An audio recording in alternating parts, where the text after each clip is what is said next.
nous allons parler d'argent. Et oui, nous allons parler d'argent, comme le dit notre collègue Tony Morris.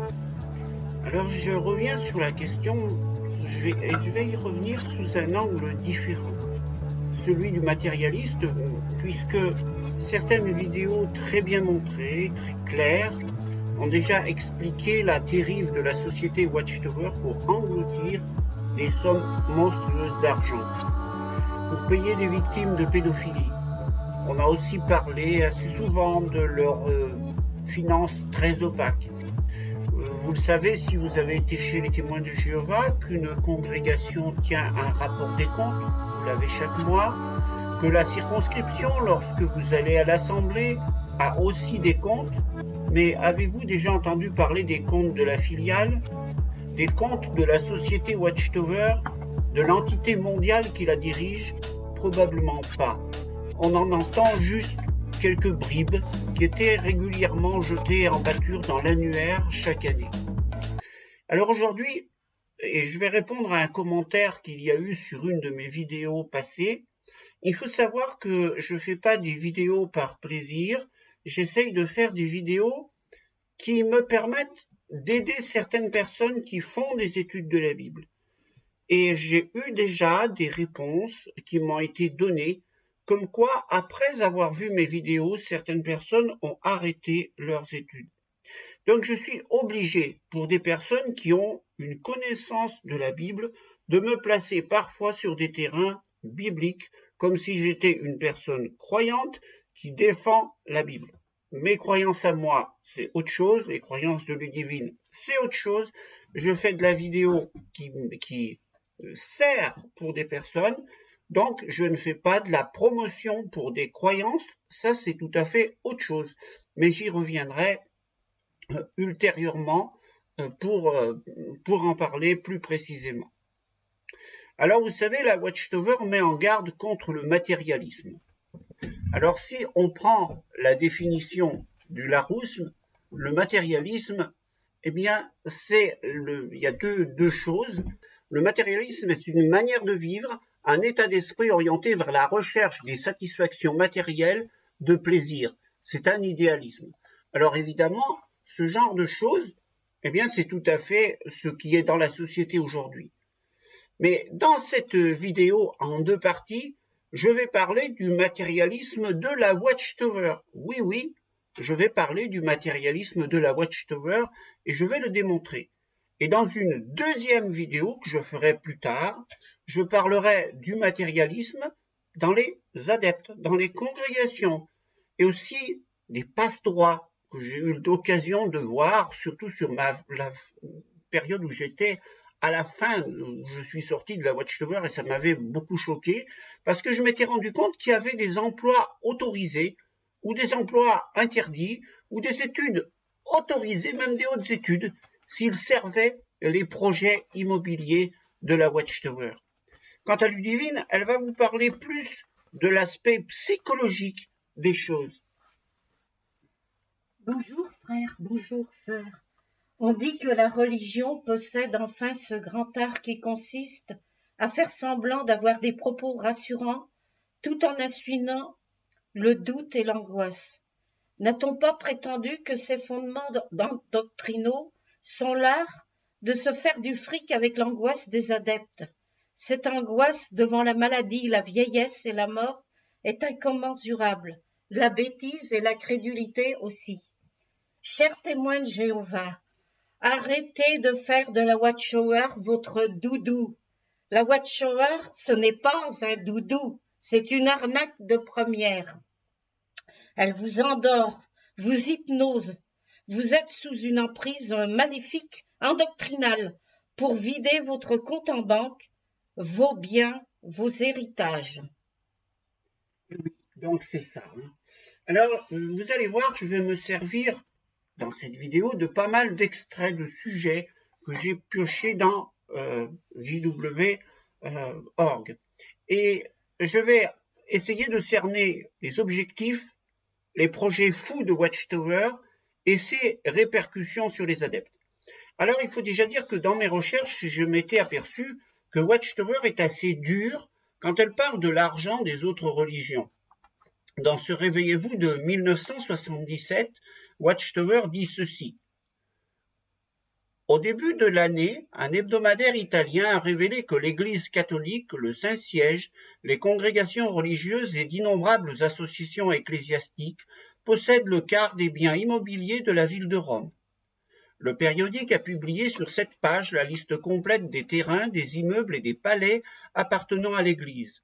Or, au terme du concordat et des accords de Latran, conclus en 1929 entre le Vatican et le dictateur Mussolini, bon nombre de ces biens immobiliers bénéficient d'exemptions fiscales. Dans la mesure où de tels immeubles abritent des associations religieuses sans but lucratif, ces exemptions fiscales se justifient. Mais en est-il toujours ainsi ? Commentant cette affaire, Le Monde a écrit « L'Église est propriétaire de biens immobiliers à Rome par l'intermédiaire de 27 ordres religieux masculins et 325 ordres féminins. L'ordre des sœurs franciscaines a vendu l'une de ses résidences à une société pour 1,1 milliard de livres. Cette société fit démolir l'immeuble et construisit un hôtel de luxe vendu par la suite 4,5 milliards de livres à une autre société entièrement contrôlée par le Vatican. L'intérêt de ce genre d'opération est évident. Les biens immobiliers protégés par le concordat se transforment en investissements spéculatifs qui continuent à rapporter de l'argent au Saint-Siège. Européo cite également l'exemple d'un couvent de la congrégation des Frères de la Charité qui fut transformé en bureau locatif par l'intermédiaire d'une société appartenant au Vatican dont le siège légal se trouve à Panama. À ce sujet, le périodique Européo a protesté en ces termes « Nous nous trouvons en présence de biens appartenant au Vatican mais gérés par des sociétés qui en pratique et en droit sont italiennes. Elles devraient être soumises à nos lois et à notre fisc. C'est une évasion fiscale légalisée. » Comme il fallait s'y attendre, l'organe du Vatican, l'Osservatore Romano, a qualifié ces révélations d'irresponsables. Il a accusé l'hebdomadaire de confondre les biens du Saint-Siège et ceux de l'Église en général. Le journal catholique prétend que les biens des congrégations religieuses sont sur le plan du patrimoine substantiellement autonome du Saint-Siège, ce qui a incité le journal parisien Le Monde à ajouter ce commentaire. Reste à savoir si ces distinctions émeuvent le grand public pour qui l'Église forme une entité d'autant plus troublante qu'elle refuse de montrer ses livres de comptes.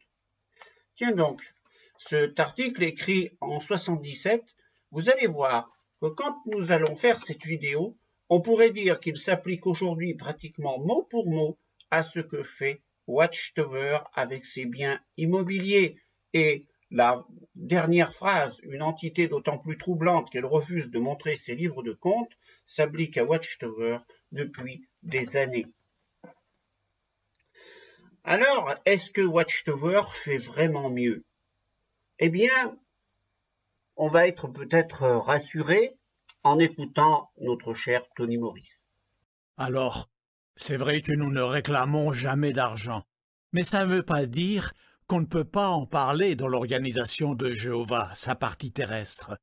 Depuis longtemps, c'est notre position, et elle est équilibrée. Quand on n'avons jamais jugé correct de solliciter de l'argent pour la cause du Seigneur, comme cela se fait communément, sous-entendu dans la chrétienté, il nous paraît que tenter d'obtenir de l'argent par différents stratagèmes au nom du Seigneur est choquant.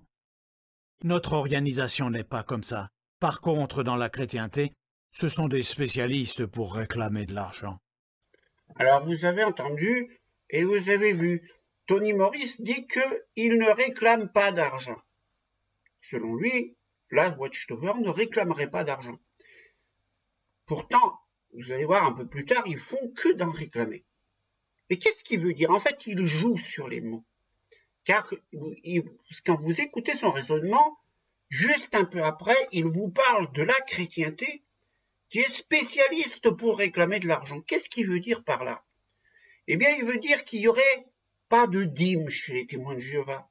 C'est-à-dire qu'il n'y a pas, comme c'est par exemple le cas dans l'église mormone, mais c'est encore dans l'église mormone, c'est pas tous les adeptes qui le font. Mais il y a une partie qui donne véritablement 10% de ses revenus à l'église. Et c'est ce que Tony Morris dit. Il dit encore, en fait, qu'ils n'ont pas donné ce genre de choses pour les témoins de Jéhovah, donc qu'ils ne réclament pas d'argent. Mais vous allez voir qu'en fait, Watchtower joue sur les mots, car la dîme, elle existe bel et bien chez les témoins de Jéhovah, mais à un autre niveau. Et là, on va aller un peu plus loin. Voyons quelques manières de le faire en tant qu'individu, en tant qu'assemblée et en tant qu'organisation mondiale. Comment utiliser notre argent pour nous faire des amis dans le ciel? Mais de temps en temps, il peut être bien de réfléchir à nos offrandes, de voir si elles correspondent toujours à nos moyens. Merci beaucoup pour vos offrandes. Et vous vous rendez compte combien Jéhovah, votre ami, vous aime pour ce que vous faites? Comme vous le savez, une fois par an, le Collège des Anciens propose une résolution à l'Assemblée pour participer financièrement à la construction et à la maintenance de ces salles. Pourquoi? Pour au moins 2 raisons. Premièrement, toutes les assemblées peuvent bénéficier de l'aide du service local développement construction. C'est pour ça que, par exemple, une assemblée pas loin d'ici, qui venait de bénéficier de l'aide du LDC pour rénover sa salle, a décidé d'augmenter ses offrandes mensuelles destinées à ce programme. Mais il y a une deuxième raison en accord avec le principe que nous venons juste de lire. C'est un moyen d'exprimer notre amour pour les frères qui vivent dans d'autres pays. En tant qu'assemblée, nous voulons donner, nous voulons faire des sacrifices pour soutenir la construction et la maintenance de ces lieux de culte dans d'autres pays. Nous voulons faire des sacrifices pour aider ceux qui sont dans le besoin. L'Assemblée ne veut pas seulement donner des miettes, figurément parlant. Elle veut donner de tout son cœur.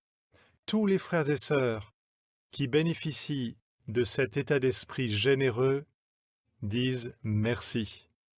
Et Jéhovah bénit l'Assemblée. Alors, vous avez vu le temps utilisé pour persuader de donner.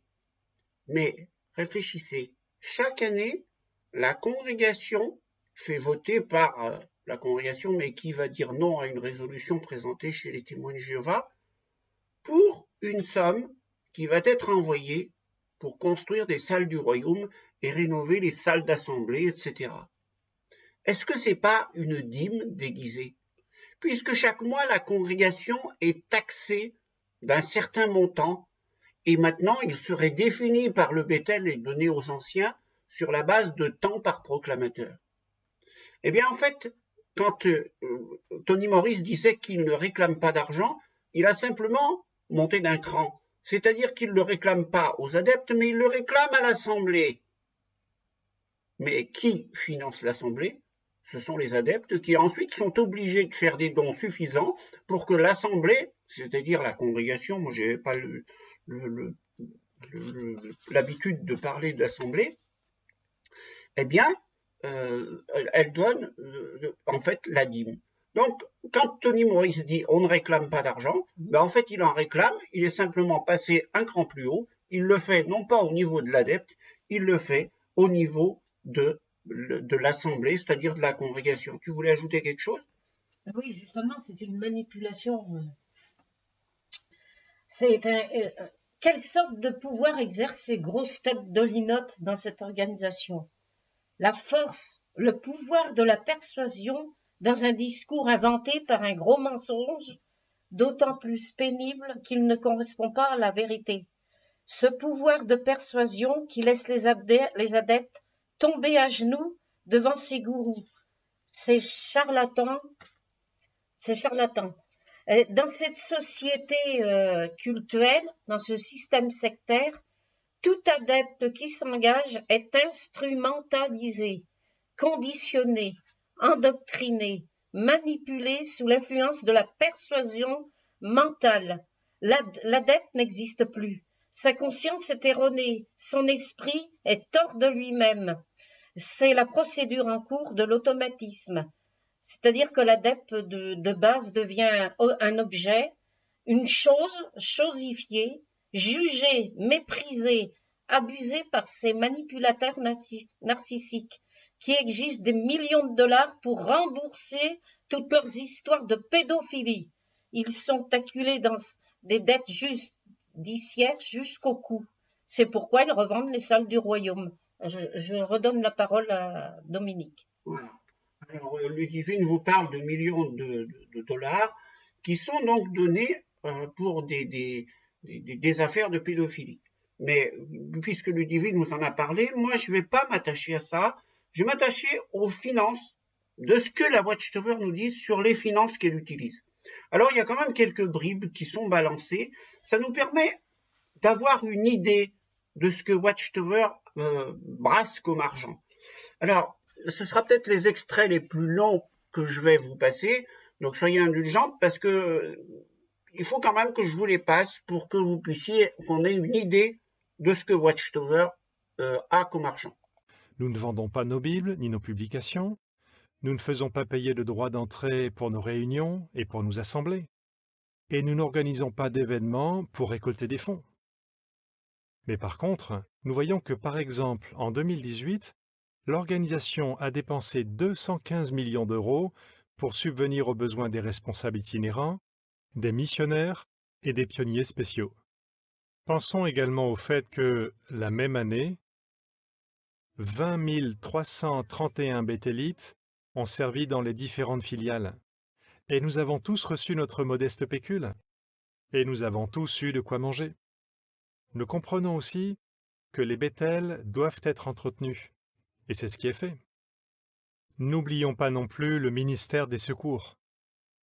En plus du travail volontaire de beaucoup de frères et sœurs, et en plus du soutien financier qu'ils apportent personnellement, notre organisation dépense des millions pour le ministère des secours. Donc, notre activité en tant qu'organisation n'a pas pour but de faire du profit, mais d'accomplir la mission que Jésus nous a confiée. Très bien. Alors, vous avez entendu parler d'un chiffre de 2018, 215 millions d'euros. C'est déjà pas une petite somme. Ensuite, quand il parle de ministère des secours, il parle aussi des millions d'euros. Alors, ministère des secours, la Watchtower là serait en plein dans sa mission chrétienne. On va dire, c'est bien. Mais pourquoi est-ce qu'elle ne parle pas du pourcentage de ses finances accordées à l'œuvre de secours?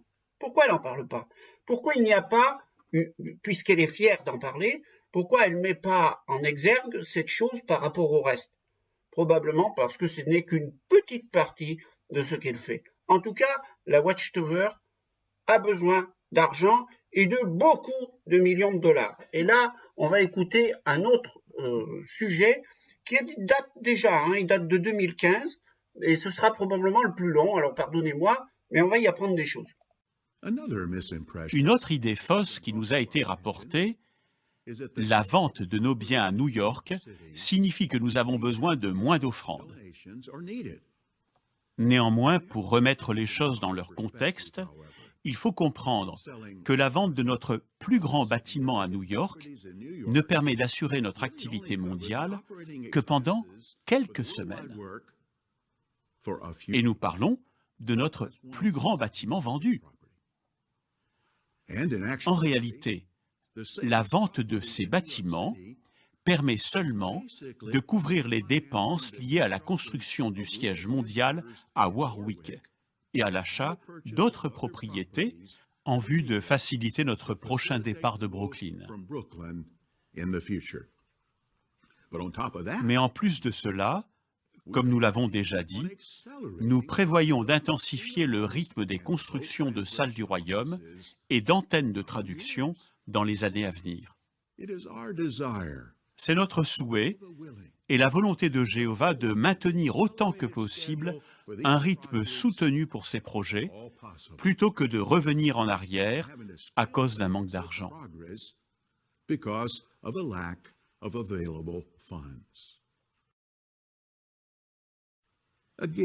Une nouvelle fois, nous ne voulons en aucune façon mettre qui que ce soit en difficulté.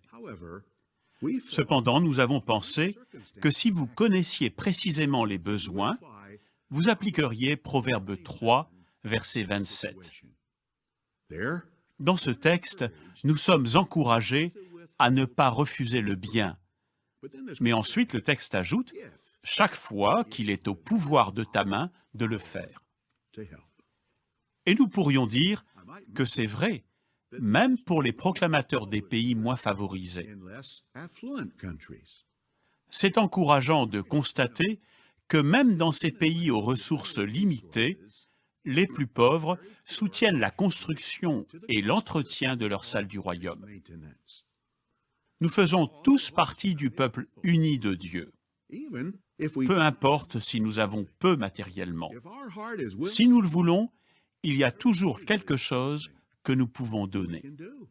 Même s'il s'agit d'offrir 2 petites pièces de monnaie qui ont très peu de valeur, comme la pauvre veuve.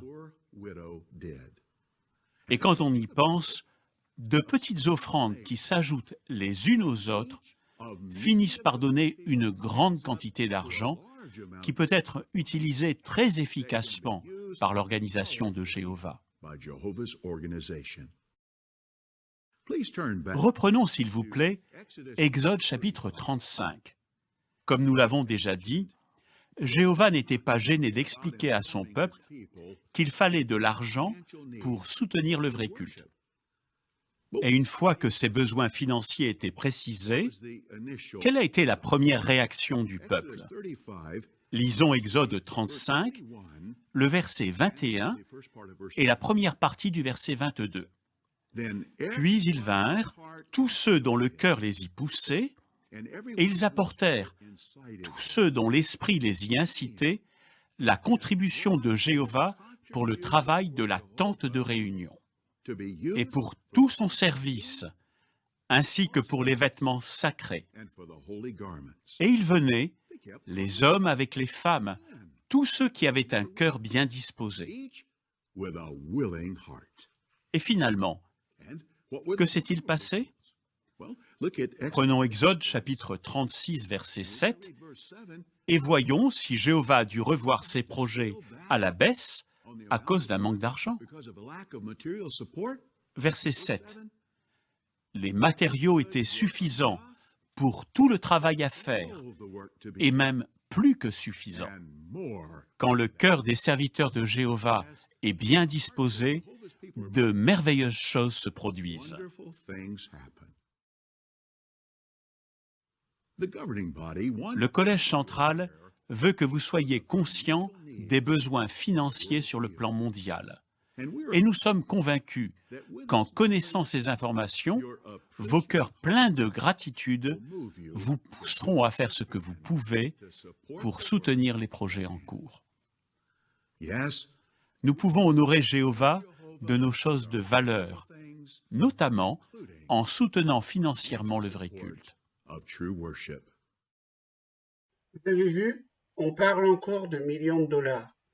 Mais Watchtower veut construire, construire, construire encore, et toujours. Mais n'oubliez pas que Watchtower, c'est elle qui a le parc mondial des salles du royaume aujourd'hui. Et c'est elle qui impose que ici on va en vendre une, ici on va en construire une. Et là, on n'est plus du tout dans les besoins locaux. On est plus dans de la gestion immobilière. Et croyez-moi, Watchtower, vous l'avez vu dans cet extrait vidéo, dit à tout le monde qu'elle a besoin d'argent pour ses constructions immobilières. Et il y a Tony Morris qui va en rajouter. Écoutez-le. Il n'a pas dit si vous avez les moyens ou si vous avez eu une année prospère. Contrairement à ceux qui étaient pauvres, certains avaient quand même des problèmes, même si c'était le peuple de Jéhovah. Il a dit « Aucun ne devra paraître les mains vides ». Donc on est tous concernés par ce principe, quelle que soit notre situation, qu'on soit au Bethel ou en dehors. Jéhovah n'approuve pas que nous venions les mains vides. C'est une idée profonde qu'on a ici. Et quand on envisage de faire un don mensuel ou autre, c'est bien d'y réfléchir pour ne pas se retrouver les mains vides en se disant peut-être « je fais déjà beaucoup ici ou là », parce que l'argent répond à tous les besoins. Et c'est quelque chose qu'il faut prendre en compte, même si on est pauvre.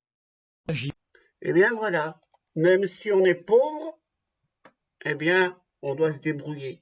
Et on est dans la situation ubuesque où il y a des pays pauvres, tels que les pays africains, où vraiment il y a de la pauvreté dans certains pays, qui donnent de l'argent à une société américaine ultra riche qui brasse des millions de dollars. C'est quand même ubuesque cette situation, mais ils n'ont pas honte de réclamer de l'argent. Alors, maintenant qu'on a établi un petit peu qu'est-ce que Watchtower fait, comment elle récolte son argent, comment elle culpabilise les gens pour obtenir de l'argent, et eu une idée qu'elle brasse des millions et des millions d'euros, posons-nous la question, puisque Watchtower se dit être dans la vérité, est-ce que c'est la volonté de Dieu de construire des bâtiments?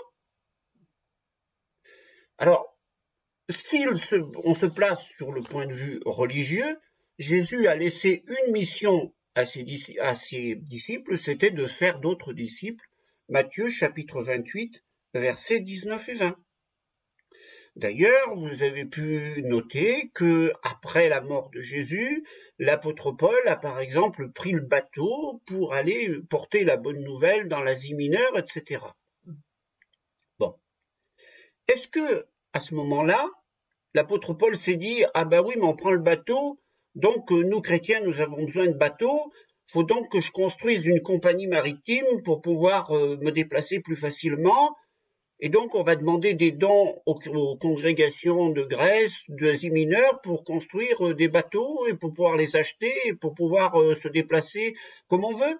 D'autant plus que, comme Sarah, je ne serais pas en mauvaise compagnie sur le bateau. Non.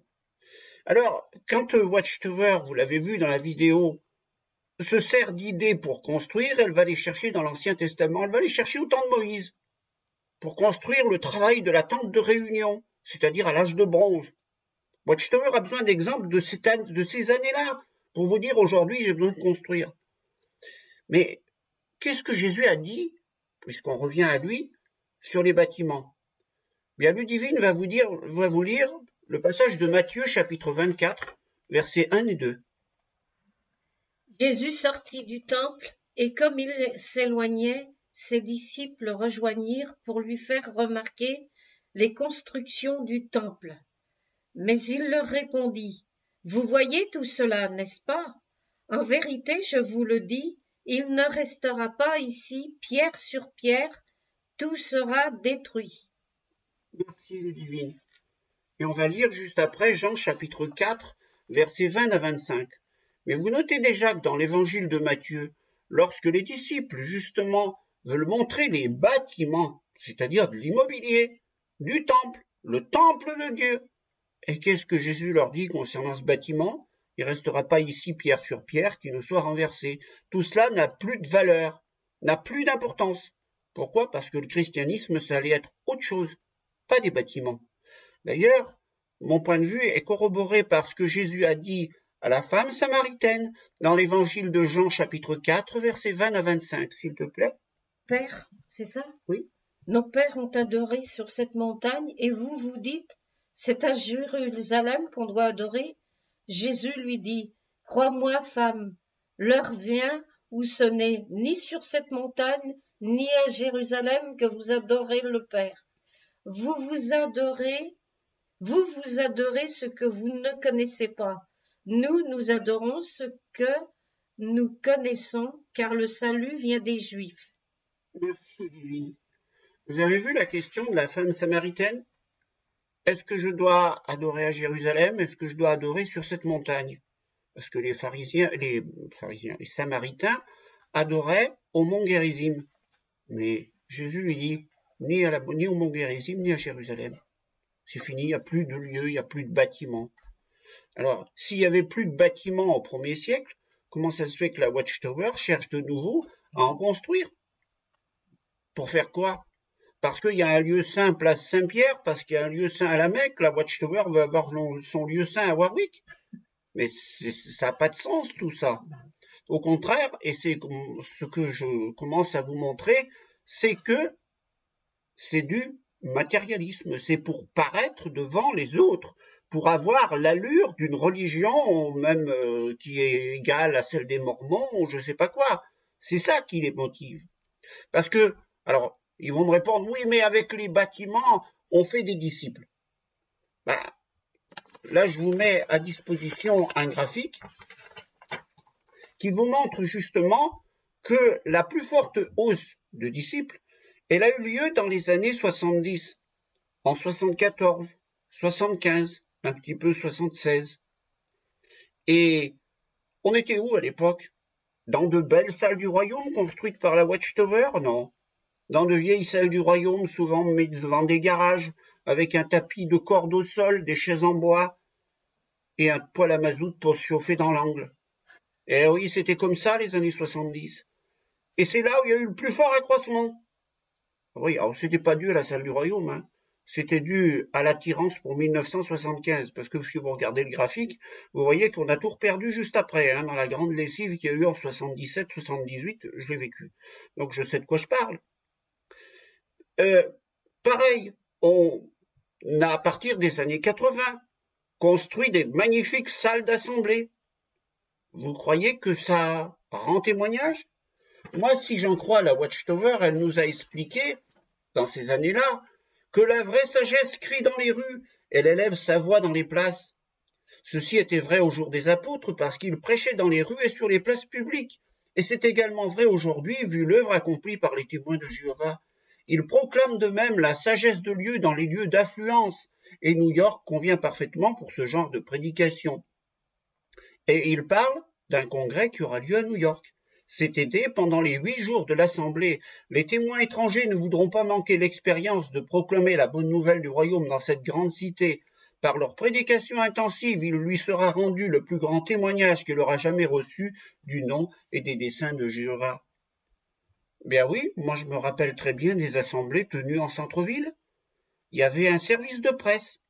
Parce que chaque fois qu'il y avait une assemblée en grande ville, les journalistes venaient et qu'on en parlait dans le journal. À une certaine époque, la Watchtower retransmettait dans les rues, à côté des lieux de réunion, l'intégralité du programme, par des haut-parleurs tenant dans les rues.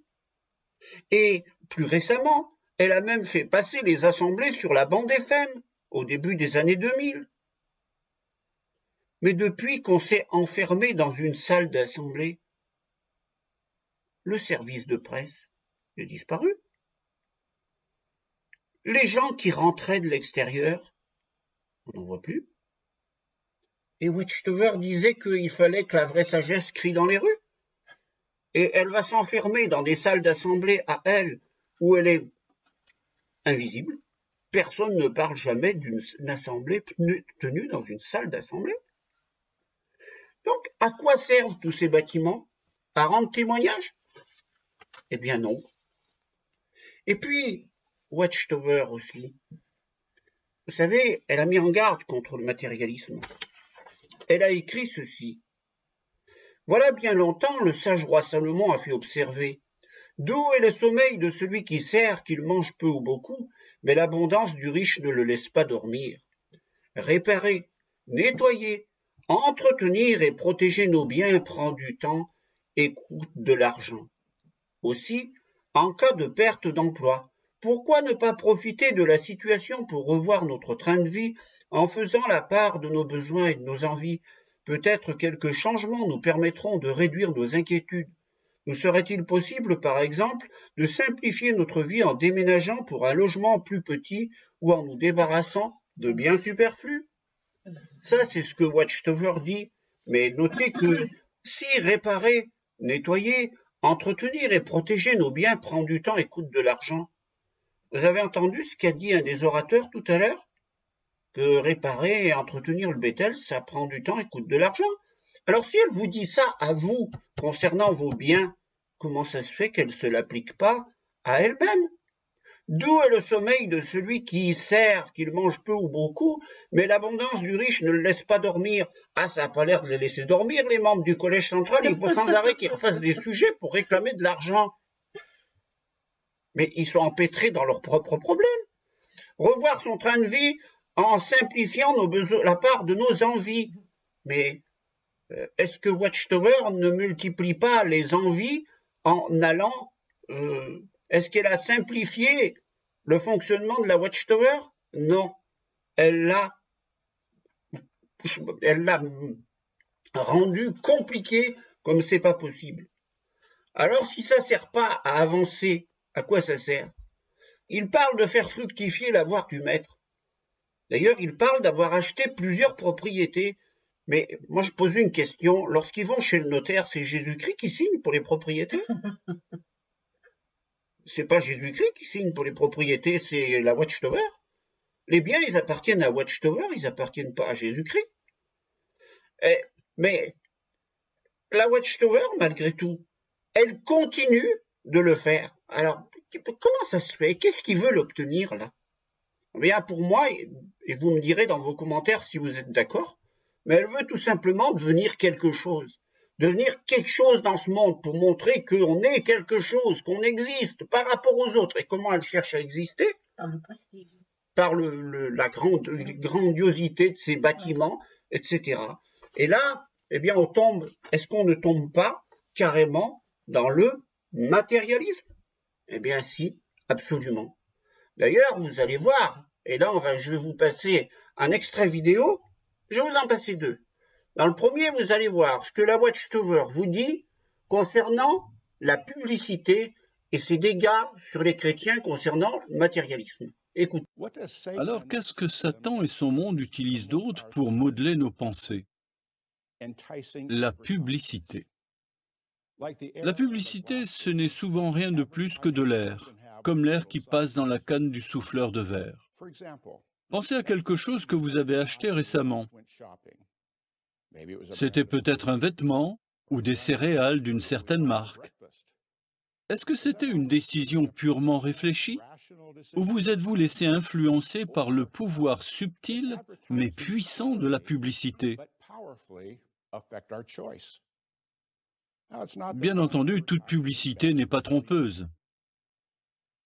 Mais plus nous nous laissons influencer par elle, plus nous courons le danger d'adopter un mode de vie matérialiste.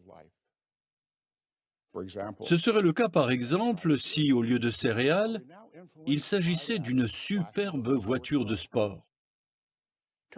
Prenons 1 Jean 2, versets 15 à 17. Ce monde nous souffle l'envie d'avoir plein de choses. 1 Jean 2, versets 15 et 16 dit « N'aimez pas le monde, ni les choses qui sont dans le monde. Si quelqu'un aime le monde, l'amour pour le Père n'est pas en lui. Parce que tout ce qui est dans le monde, le désir de la chair et le désir des yeux et l'orgueilleux étalage de ses moyens d'existence, ne vient pas du Père, mais vient du monde. » Pourquoi devons-nous résister à l'influence de la publicité qui transmet l'esprit du monde? Le verset 17 dit « De plus, ce monde est en train de disparaître, et son désir aussi. Mais celui qui fait la volonté de Dieu vivra pour toujours. » Souvenez-vous d'Ève. Satan a fait de la publicité pour le fruit défendu. La Bible dit que les fruits de l'arbre étaient beaux, que l'arbre était agréable à regarder. Ève s'est laissée séduire par la publicité de Satan, et les conséquences ont été désastreuses. Satan a également utilisé la publicité pour essayer d'amener Jésus à changer d'objectif. On lit au chapitre 4 de Matthieu que Satan lui a montré tous les royaumes du monde et leur gloire, et qu'il les lui a proposés en échange d'un seul acte d'adoration. Jésus lui a simplement dit « Va-t'en ». Alors, ne nous laissons pas trop influencer par la publicité. Alors, il vient de donner un très bon conseil. Ne pas se laisser influencer par la publicité. Et vous allez voir, c'est un très bon conseil quand vous allez voir la vidéo suivante. Mais ce qu'on retient, c'est qu'il dit que vous êtes matérialiste si vous voulez acquérir des choses grandioses. Une voiture de sport. Non, c'est pas fait pour vous, c'est pas fait pour un chrétien. Il ne faut pas avoir une voiture de sport, c'est pas bien. Ah oui, mais avoir des biens immobiliers grandioses, c'est bien. Vous allez voir. Voilà un spot publicitaire fait par Watchtower. L'organisation de Jéhovah se sert de vidéos depuis des années. Mais depuis 2014, l'utilisation des vidéos est montée en flèche. Et cela a vraiment modifié notre façon d'enseigner et de toucher les cœurs. Parce que nous avions besoin de plus de vidéos, il nous fallait aussi plus de place. Nous avons donc acheté la propriété de Mount Thibault, et c'est là que depuis nous produisons la plupart de nos films. Nous produisons de plus en plus de vidéos, et ce n'est pas prêt de s'arrêter. Le Collège central est donc convaincu de suivre la direction de Jéhovah en prenant des mesures pour faciliter la production de vidéos. Aussi, nous sommes très heureux d'annoncer le lancement d'un nouveau projet qui permettra d'atteindre cet objectif, la création d'un site consacré à la production audio-vidéo. Ce nouvel ensemble de bâtiments sera situé à Ramapo, dans l'État de New York.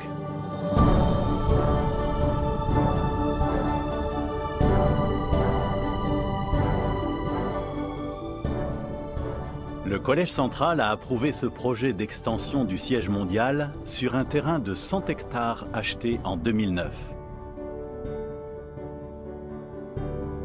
La propriété est située à environ 3 km des bâtiments du siège mondial à Warwick. L'objectif est de construire des installations qui feront à peu près la même superficie que celle de Warwick. Elles incluront 10 bâtiments résidentiels, un bâtiment de bureau, 8 studios pour la production audio-vidéo, un bâtiment polyvalent avec la cuisine, la salle à manger, une salle de réunion et un bâtiment pour les visiteurs. Ce nouvel ensemble pourra accueillir plus de 1000 volontaires, avec 920 bureaux. On y trouvera les services audio-vidéo, traitement du texte, courrier biblique et le service de l'illustration. Les plans et les études préliminaires sont déjà en cours. Nous avons commencé à discuter du projet avec les autorités locales. Et si Jéhovah le veut, nous espérons débuter la construction en 2022 et l'achever pour le 31 décembre 2026. Ça veut dire qu'on a besoin de vous.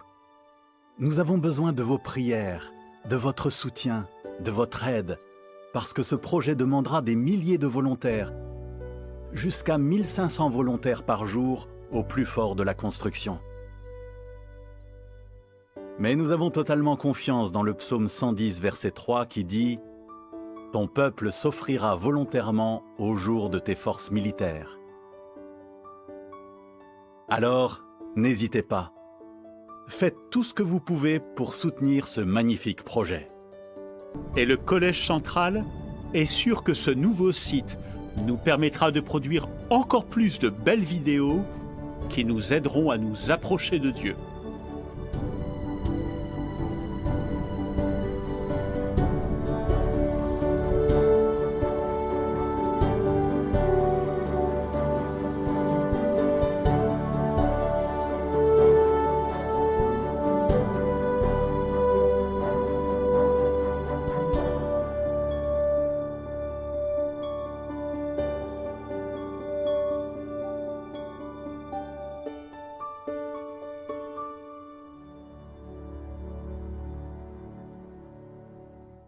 Ne suivez pas la publicité.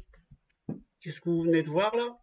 Un spot publicitaire, ni plus ni moins. Vous y retrouvez tout d'un spot publicitaire. Vous y retrouvez le ton particulièrement enthousiaste pour un projet. Et puis à la fin, n'hésitez pas à soutenir le projet de la Watchtower. Vous y voyez aussi que la Watchtower dispose de propriétés de centaines d'hectares achetées en 2009 et qu'elle veut faire maintenant un centre de production vidéo. Et d'ailleurs, et je vous remets le graphique qui montre qu'ils disent qu'à partir de 2014, ils ont utilisé beaucoup de vidéos, et vous voyez que le nombre de proclamateurs nouveaux qui rentrent, il s'est écroulé à partir de ce moment-là. Donc ça ne sert à rien. Est-ce que Watchtower fera plus de disciples en ayant des bâtiments? Eh bien, absolument pas. Par contre, quand vous voyez un spot publicitaire comme celui-ci, vous voyez qu'on a affaire à une entreprise qui est toute fière de ses réalisations. On n'a pas affaire à une religion, là. C'est pas... bon, vous allez me dire, la religion catholique, elle a construit des cathédrales. Oui, mais attendez, c'était quand la religion catholique, elle était devenue associée de l'État, après Constantin le Grand. mais dans les 4 premiers siècles de l'Église de l'histoire du christianisme, il n'y a jamais eu un bâtiment de construit. Alors maintenant, si j'en reviens dans ce qu'on a vu tout à l'heure, l'Église et la spéculation immobilière, et qu'on parle de Watchtower, on parle de biens vendus et puis reconstruits. Est-ce que c'est pas ce que fait Watchtower? On vend New York, on reconstruit à Warwick, maintenant on construit à Ramapo, on achète des propriétés. Parce que il y a d'autres propriétés à Watchtower qui ont été achetées. Hein. Il parle de Warwick et puis de Ramapo maintenant. Mais il y en avait une autre, il y avait Man Thibault, qui leur sert de production vidéo actuellement. Et il y a aussi d'autres propriétés qui ont été achetées dans le même coin. C'est-à-dire que Watchtower est en train pratiquement, si vous regardez, de construire le Salt Lake City des Mormons. C'est tout, ils sont en train d'essayer de devenir exactement comme un grand culte américain. Mais pourquoi ils font ça? Tout simplement parce qu'ils sont tombés dans le piège de l'amour de l'argent, de l'amour des possessions matérielles. Et vous me direz ce que vous en pensez, mais quand la Watchtower s'en prend à ses adeptes en leur disant « soyez pas matérialistes », eh bien je suis désolé, mais elle se fout de votre figure. Parce que quand elle dit, par exemple, à des pionniers, parce qu'elle a besoin de cette main-d'œuvre, qu'elle dit à des pionniers, venez travailler sur mon chantier et je vous fais un crédit d'heure sur vos... Par exemple, si un pionnier qui doit faire 70 heures par mois aujourd'hui, va travailler sur un chantier de la Watchtower, par exemple 25 heures dans un mois, on lui enlève 25 heures de prédication. C'est-à-dire qu'il considère que travailler dans un bâtiment de la Watchtower est au même niveau que la prédication. Mais comment ils ont pu faire ça? Comment ils ont pu, comment bibliquement ils peuvent défendre une telle idée? Puisque ça ne sert à rien, ces bâtiments. C'est prouvé, c'est prouvable. Bien, je vais vous dire une chose. Hein. Dans ce cas-là, allez vous occuper de vos propres affaires chez vous et marquez-y comme heure de prédication.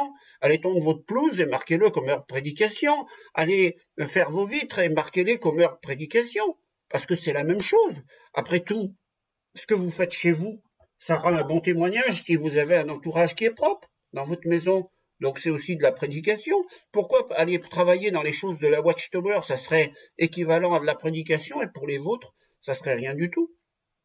Et voyez, ils sont arrivés à tourner l'esprit de leurs propres adeptes pour leur faire croire, parce qu'il y a un terme qui est revenu, et celui-là j'en ai peut-être pas parlé, c'est la volonté du collège central et c'est la volonté de Jéhovah.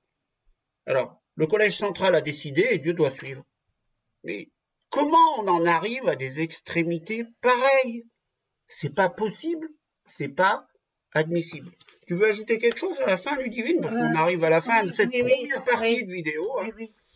Simple, je peux dire que toute la stratégie de défense à travers les discours de la Watchtower, qui repose sur la thèse de l'amour du prochain, n'est en fait qu'un simulacre, un travertissement pour affaiblir, amenuiser les consciences. Le piège idéal est technique, pratique, transparent pour tenir en laisse la victime. On appelle cela un abus de confiance. En fait, la stratégie de l'organisation est de fabriquer des pions de seconde zone sur son propre échiquier, capter la victime dans sa direction, dans une dérive qui symbolise l'argent au lieu de symboliser la splendeur du Créateur. Cette brillante contribution doit être à la hauteur pour la rénovation soi-disant d'un nouvel ordre dans l'organisation. Mon œil, oui. Eh oui. Donc, je pense que vous avez apprécié cette vidéo. Je pense avoir démontré qu'il s'agit ni plus ni moins de gros matérialisme religieux de la part de Watchtower qui s'est fourvoyé aujourd'hui dans un tas de choses qui n'ont rien à voir et qui sont très très loin du christianisme. Mais je vais vous passer un petit extrait vidéo avant de finir. Il ne s'agit pas juste de consacrer à l'œuvre du royaume notre temps et nos forces, il est aussi question d'argent. Nous sommes disposés à donner de l'argent pour financer l'œuvre mondiale. Nous n'avons pas honte de dire qu'il faut de l'argent pour faire fonctionner les filiales, ou financer la prédication, l'œuvre du royaume et tous les autres projets que nous avons développés récemment. Ça demande de l'argent. Vous ne pouvez pas aller dire à des fournisseurs « Nous sommes une organisation à but non lucratif » et les obliger à vous offrir les marchandises. Non, ils veulent leur argent. Ils veulent être payés pour les choses dont nous avons besoin pour effectuer l'œuvre de Jéhovah. Et vous vous apercevez que Watchtower aujourd'hui a complètement dérivé. Elle a dérivé vers le matérialisme spirituel. Et je ne sais pas comment un certain nombre de gens qui ont vécu les années 70, telles que c'était à l'époque, où il n'y avait rien de tout ça, et où il y avait, oui, dans les années 74, vous allez voir l'accroissement qu'il y avait, peuvent aujourd'hui croire encore en cette organisation maléfique. Allez, à bientôt pour la deuxième partie, où je parlerai du matérialisme à l'intérieur des congrégations. Bisous de nous deux, et puis à bientôt.